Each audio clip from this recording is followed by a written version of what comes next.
Hörmətli ali rütbəli şəxslər, krallıq ailəsinin dəyərli üzvləri, zati aliləri, hörmətli qonaqlar, xanımlar və cənablar.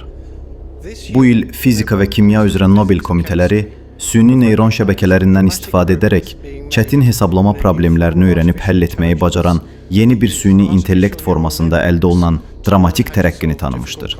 Bu yeni növ AI insan məntiqindən daha çox insan intuisiyasını modelləşdirməkdə mükəmməldir və o, demək olar ki, bütün sənaye sahələrində məhsuldarlığı artıracaq, yüksək ağıllı və bilikli köməkçilər yaratmağımıza imkan verəcək.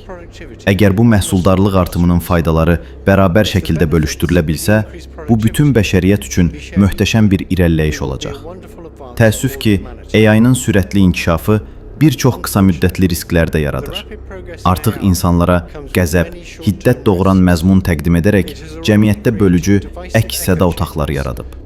Artıq avtoritar hökumətlər tərəfindən geniş miqyaslı nəzarət üçün, həmçinin kibercinayətkarlar tərəfindən phishing hücumları üçün istifadə olunur.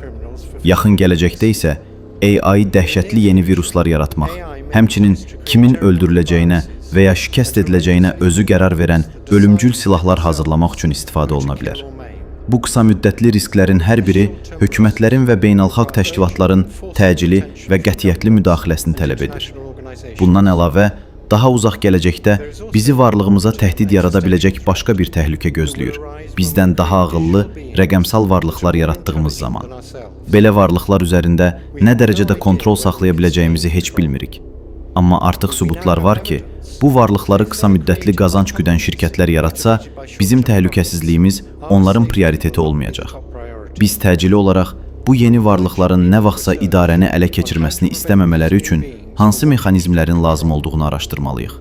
Onlar artıq fantastika deyil, reallığa çevrilmək üzrədirlər.